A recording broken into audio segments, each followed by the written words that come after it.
everyone. Welcome to another conversation on the Voice of the Marketeer, wherever you're watching or listening to this from.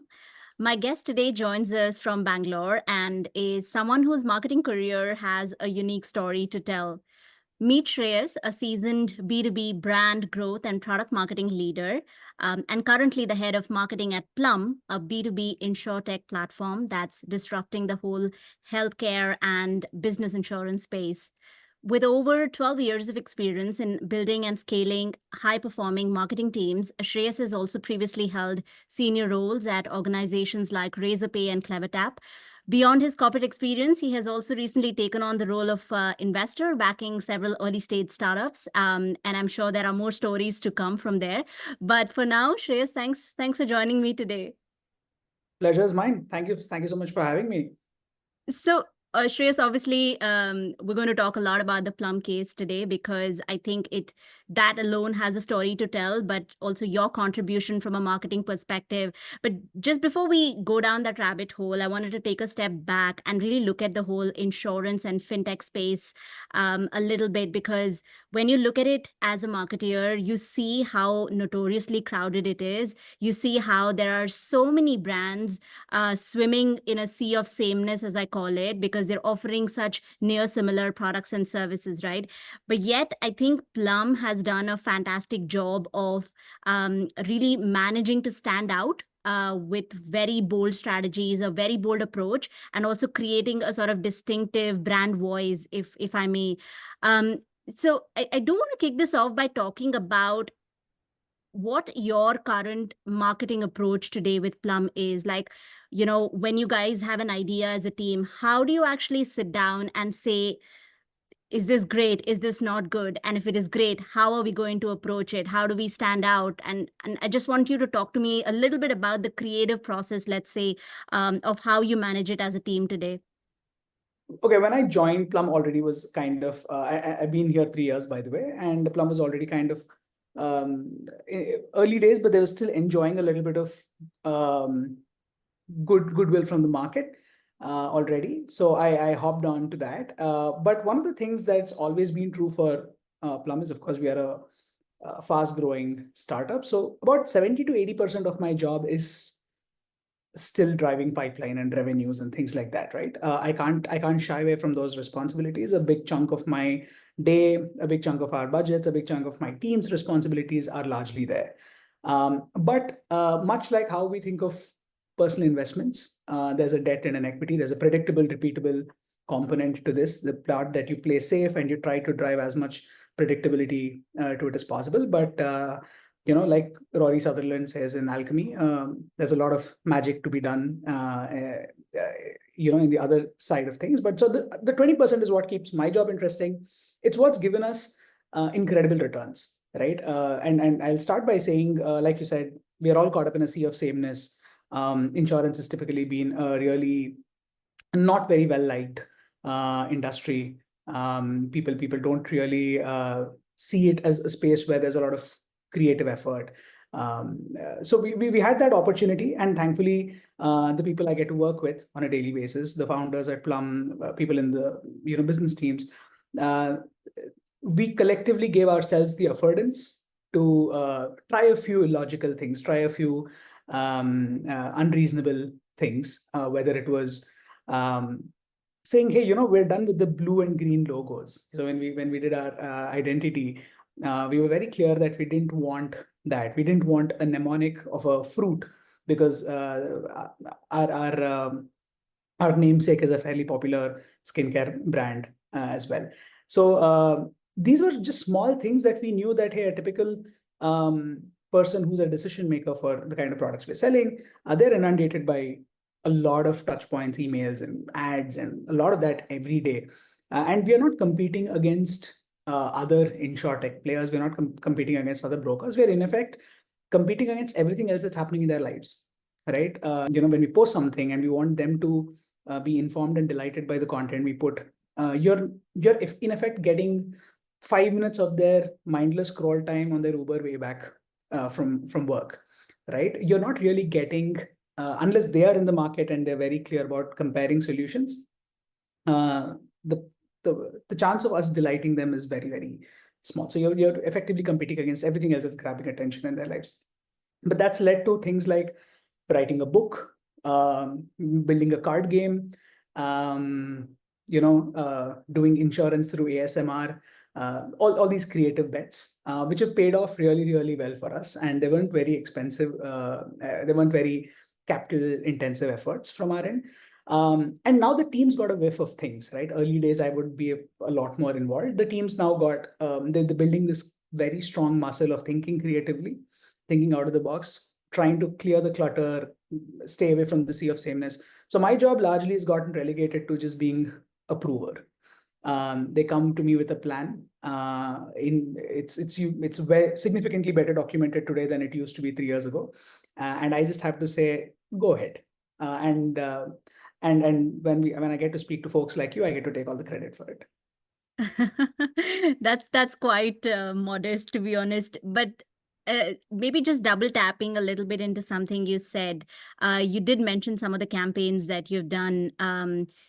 Can you speak a little bit more about the recent ASMR one, for instance, because that really caught my attention and was also recently picked up in some of the media articles, which was very interesting to read about. And I want to understand where the idea came about. Have you guys seen any initial results? What sort of effectiveness from the campaign did you see directly impacting the brand and everything else? The things that we can measure, we try to almost a fault. What largely in the B2B marketing world is called MSR, marketing sourced revenue. So whenever we're putting any efforts towards growth, whether it's digital marketing or outbound or ABM, whatever, we know that there is some math to that. There's method to the madness, and we kind of try and be as scientific as possible with in terms of evaluating outcomes. But when we take up efforts like this, I seldom see the point in trying to build that model of ROI, right? We are not a D2C brand. Oftentimes, even if we are able to really impress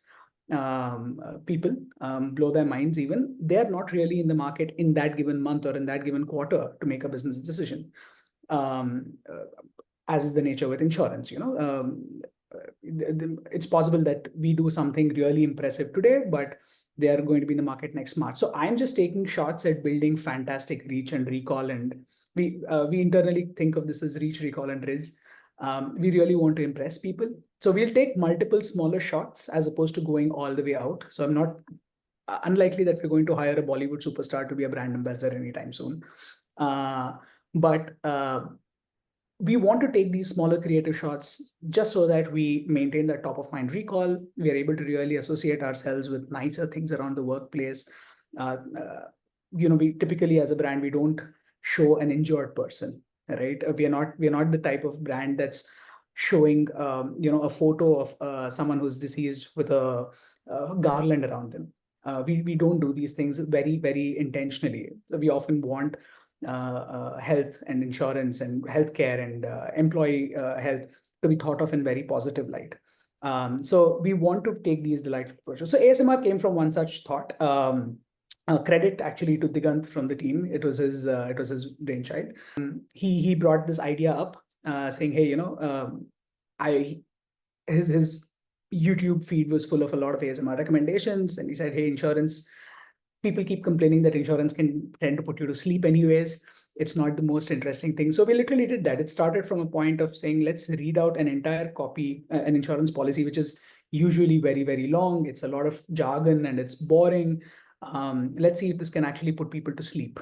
And that was the germ of the idea. But we're very grateful. A couple of A&M, advertising and marketing media, picked it up.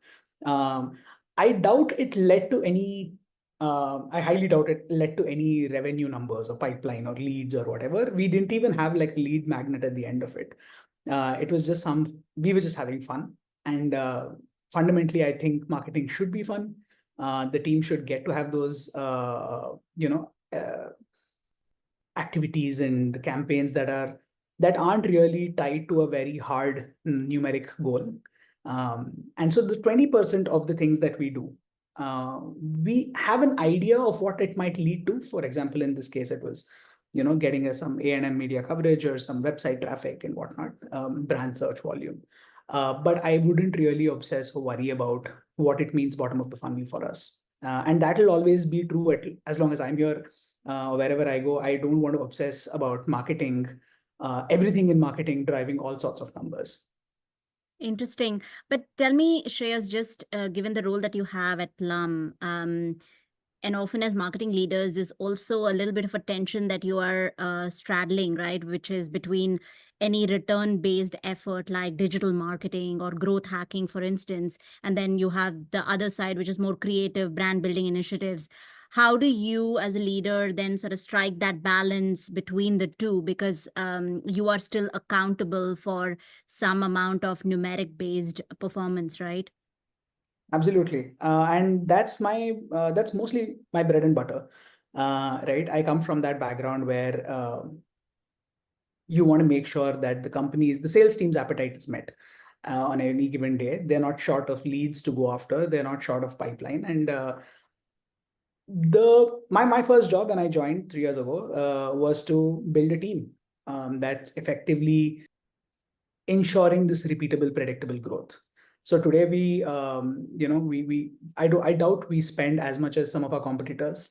In fact, we're probably much lower, but we are able to deliver really, really well on the number, the pipeline that we're able to generate, on the volume of leads that the sales team needs in any given month, and we built a core muscle. So, and we've got some fantastic leaders who are taking care of this.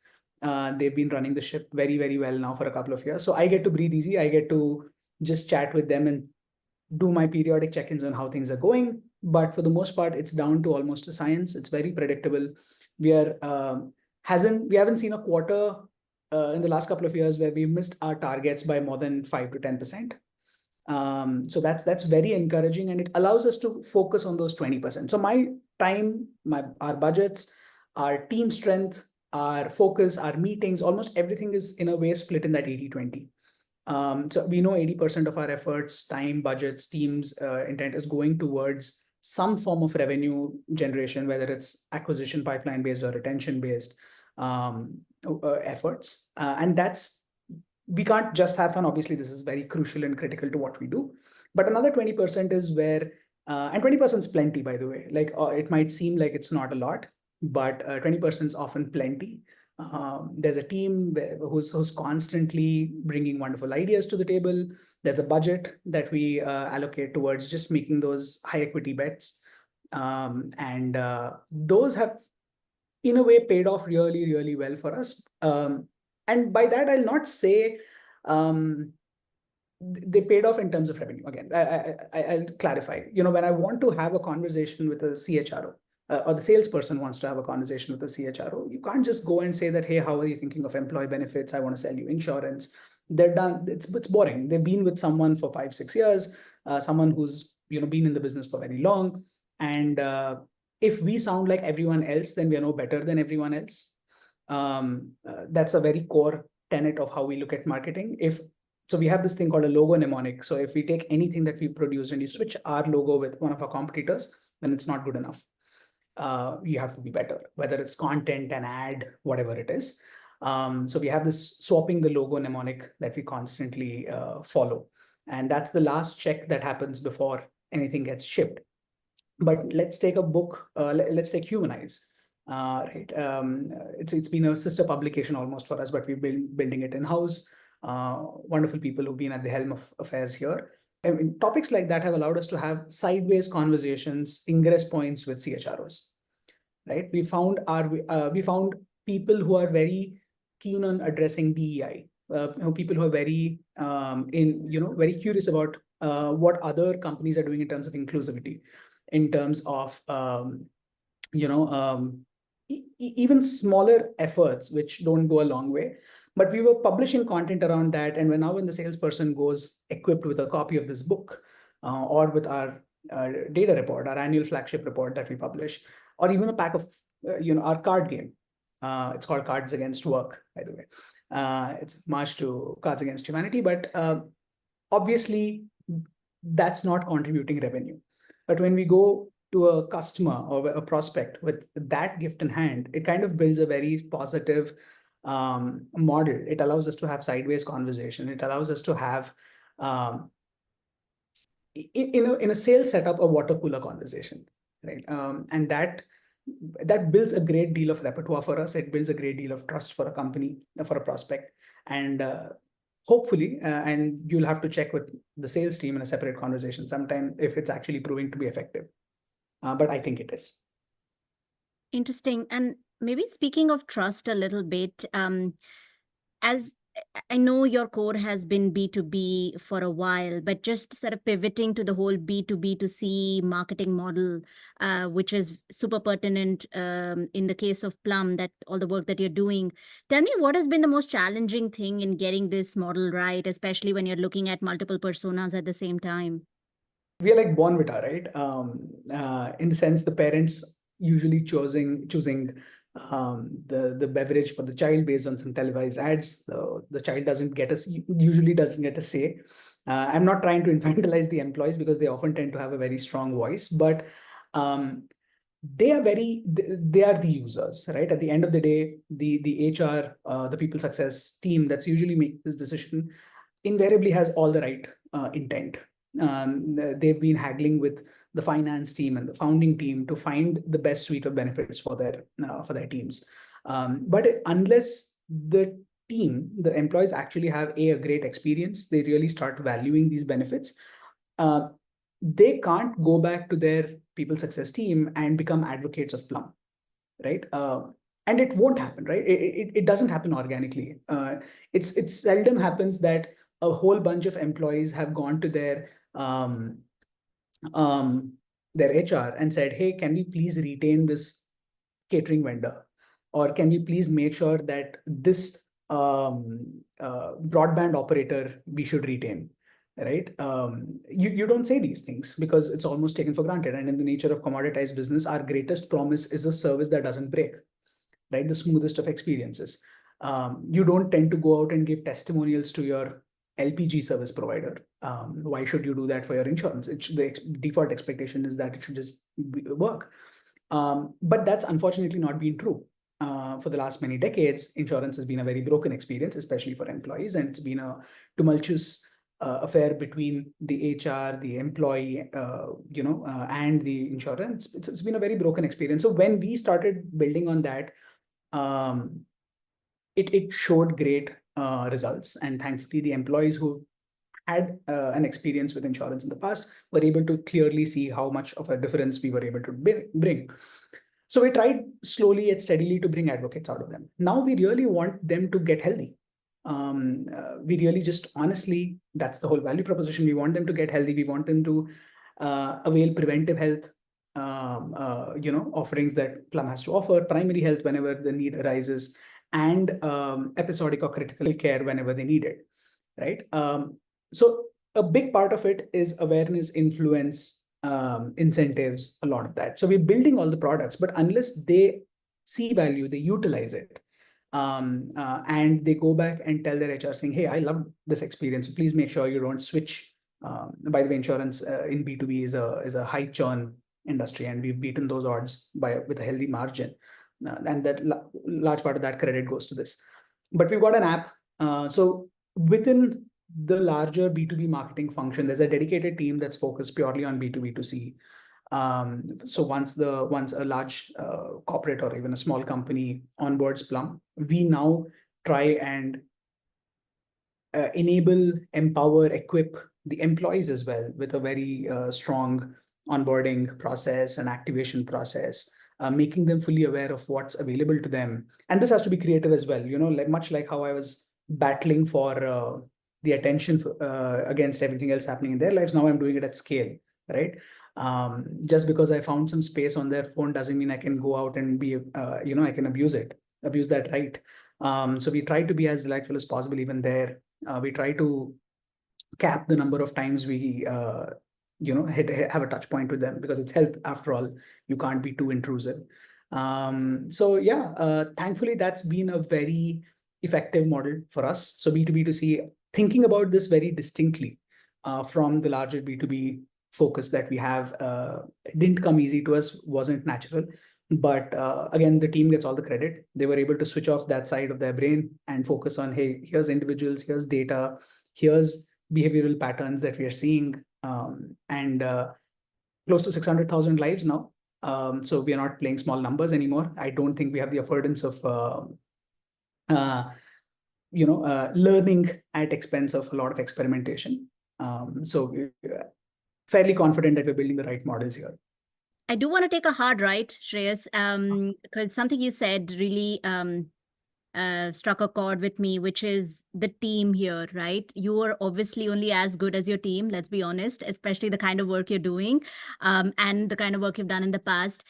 Tell me, what have been some of your biggest learnings with a team like this? Because from what I understand and what I'm hearing, you need a team, or rather, you have a team that's a mashup of some versatility, some technique, some curiosity, and just the right amount of energy and attitude, right? So tell me what your learnings have been putting a team like this together. You said you're only as good as your team. I'm not nearly as good as my team.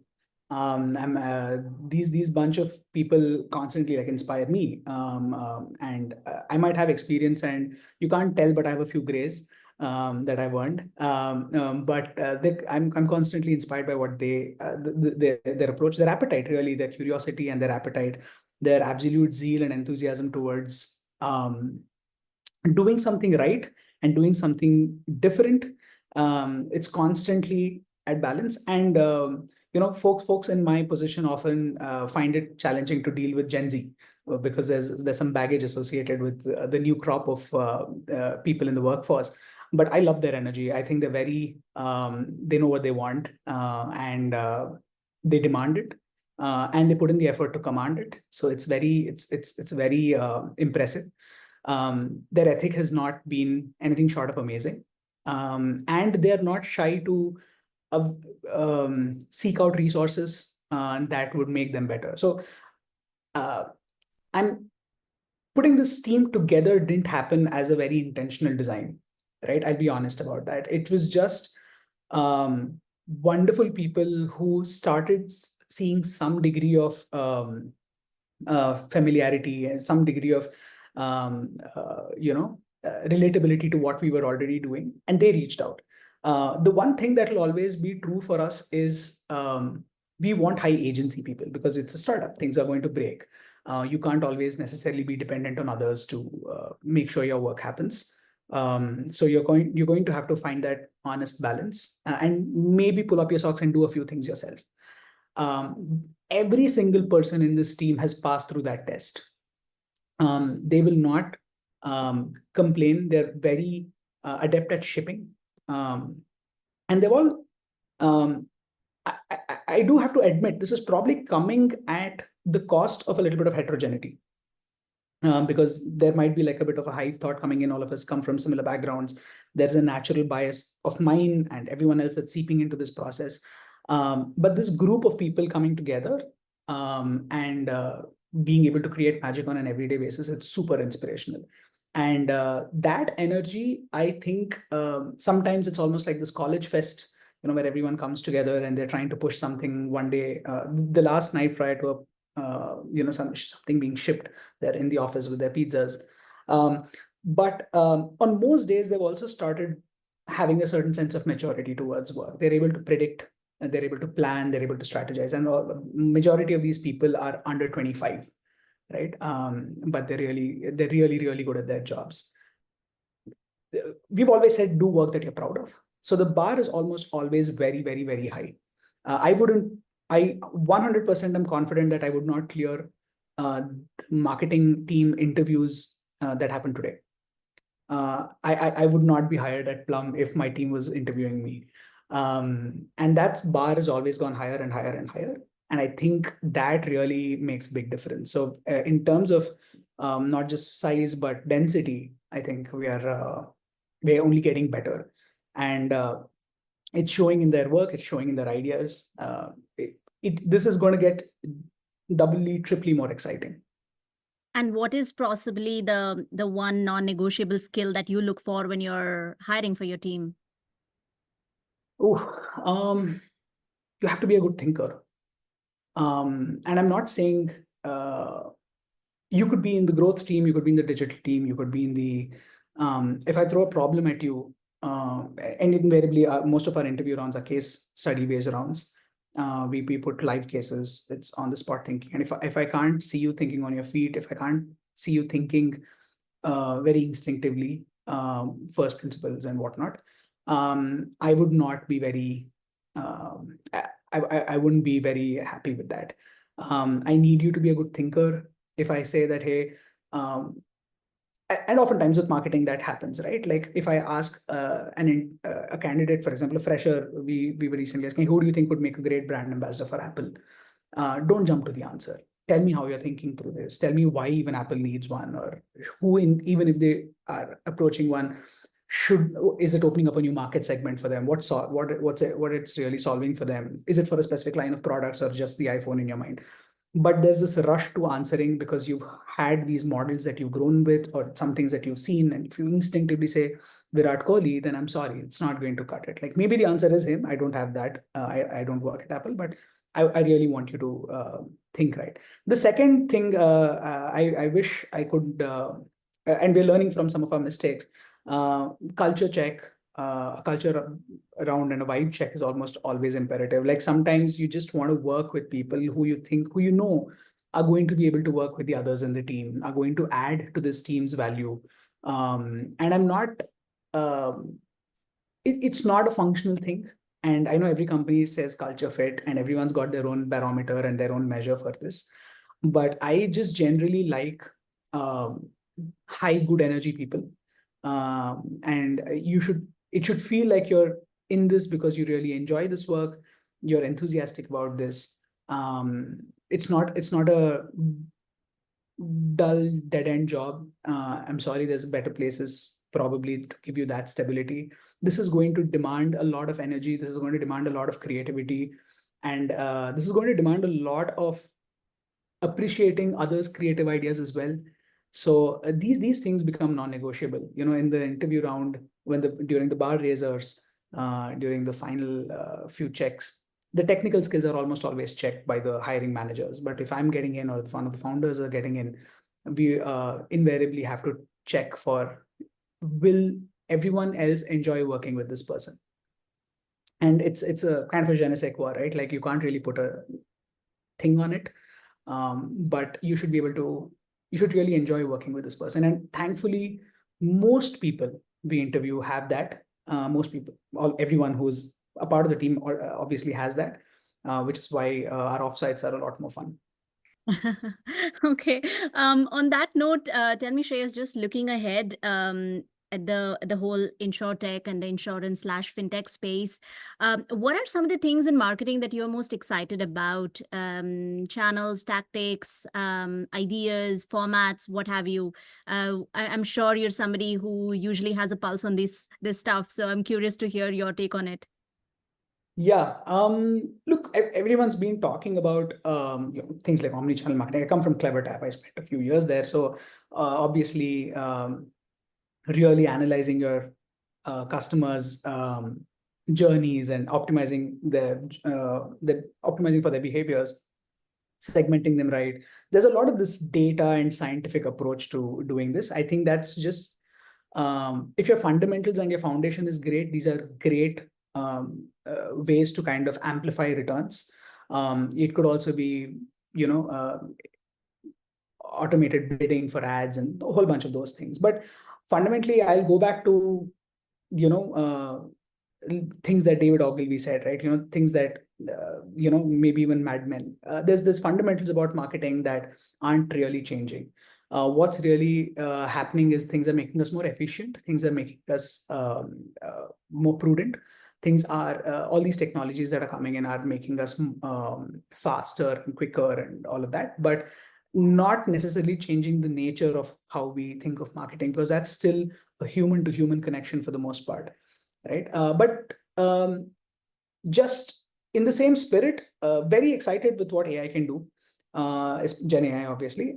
We've been playing around with this quite a bit. Almost everyone in the marketing team has a paid subscription to ChatGPT and all that. So we're constantly playing with that. We use it to make ourselves work faster, ideate a little bit quicker, analyze a ton of data. And last year, we in fact gave ourselves a challenge, right? Like we said, hey, can we automate end-to-end publishing of blog articles? We know the topics, we know what keywords we want to go after. And thus was born Chat Gupta, which is just our fun take on Chat GPT. We published a case study on this, and we said, hey, it actually gave us great returns. And today we are very happy to automate a ton of things through Gen AI, whether it's enrichment of lead information, it's automation of the content in our outreach, whether it's a bunch of our blog content, whether it's things that they're getting repurposed. But for the most part, these are just tools, like I said. If your prompt is garbage, so will the output be. So we are learning how to give better prompts. We are learning how to give better inputs to these tools again.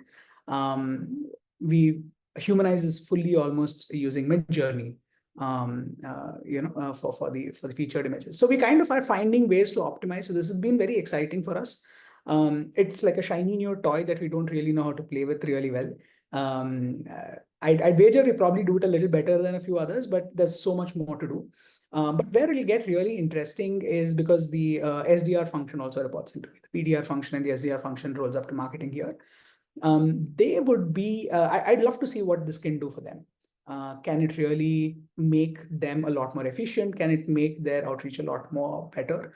And of course, there's a host of tools out there, but we want to see how well it works for us, and how well we are able to leverage this and how well we are able to capitalize on that. But yeah, it'll be interesting times. I think AI is going to do a lot of problem solving for us, but the heart really remains in the creative element of storytelling or having fun, really. Maybe double tapping on creativity a bit, Shreyas. What is Shreyas's process of staying creative today? Like, what do you do to keep your creative juices flowing as much as possible? Because momentum is key here. I'm a consumer for the most part, right? I'm constantly consuming content. I'm constantly consuming things almost in a gluttonous sense, whether it's reading books or Netflix or whatever. But I try and see, and it's not an active process, which is why I'm saying it's not. I can't say this is prescriptive or can be emulated in any shape or form. I have no idea how it came to me, but I largely seek stimulus. I'm constantly inspired by what like a Nike is doing in the sneaker category, and I try and see if there's some part of that can be emulated to what I do on a daily basis. I love some of the things that Barbie and Oppenheimer did, for example. I have no way to bring that fervor into what we do, but you can't blame me for trying. So I'm just constantly consuming, and there's tons of stimulus around us, and maybe something clicks into what we are trying to do. And it ebbs and flows. Obviously, there are entire weeks or months where I'm not hit with a single creative idea.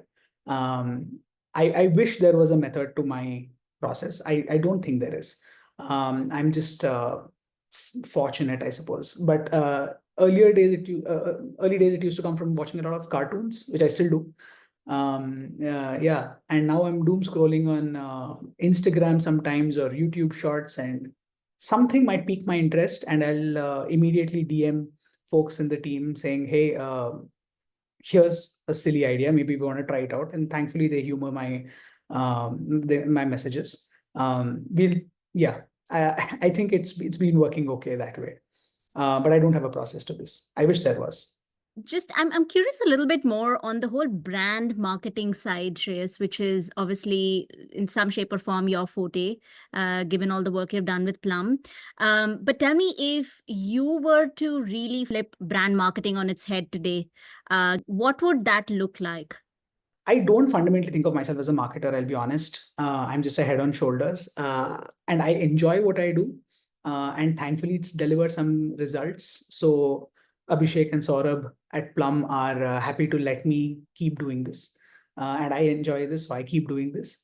But I don't have, like I said, I don't fundamentally understand brand marketing. I don't think I have a pulse on what that word means, what it really scientifically means or mathematically means in any industry. I just think the B school answer is like there's this undefined product that allows you to either charge a premium or lower your CAC, right? That's the value of a brand. And that really is what we are trying to build towards. So if I invest very heavily in brand, hopefully people will really know what we do, will like us for what we do, and I'll get to spend less on performance marketing dollars.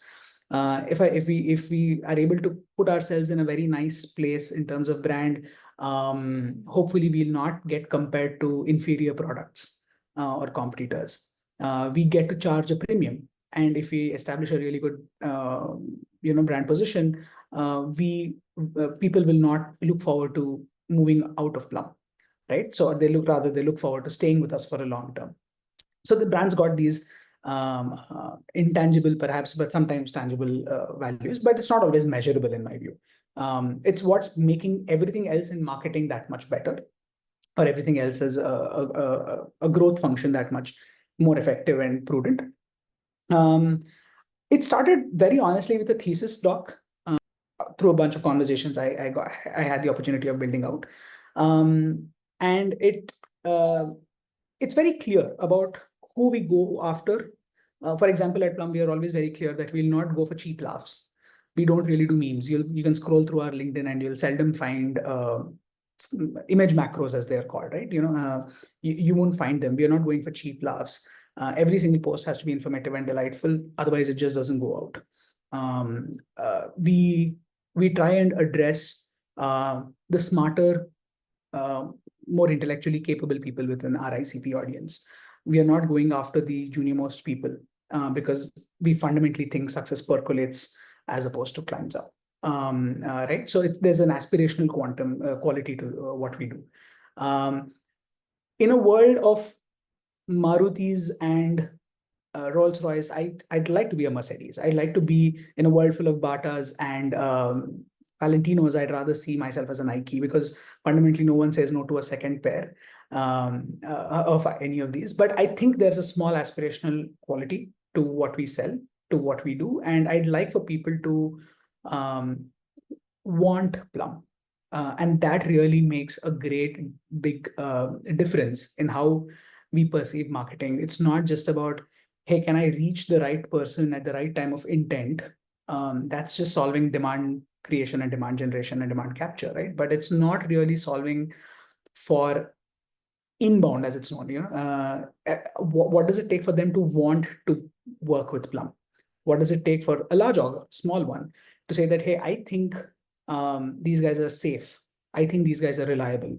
I think these folks are somebody that is going to get me to my next stage, right? They're going to be a fantastic partner to work with through my journey. There's so many of these components. So I don't really think of brand marketing as any of my fortes. I'm just, like I said, a guy on head on shoulders. I've been entrusted with this responsibility and I'm having fun. I don't know if I could engineer all of this again if given an opportunity, to be honest.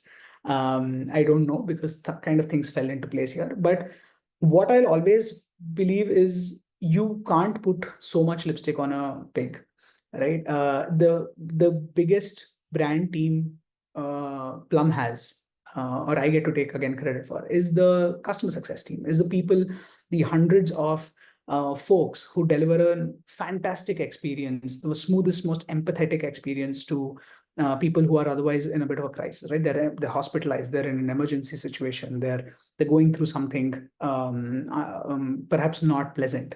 And at that point, delivering an exceptionally empathetic experience is what makes our brand. There's only so many comics and books and card games and ads that I can run. If it doesn't get backed by a phenomenal service, none of this is worth it. And they are the real brand team.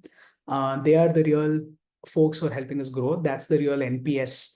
That's the real value that we have. It's not really what I do on a day-to-day basis. I'm oftentimes just having fun, and that's what my team does. But we're very thankful and grateful for the fact that we get to channel that effort into some creative output at times. I can't put more labels on this, and I don't think there's a way I would redo this, or I could redo this if all these things didn't fall into place.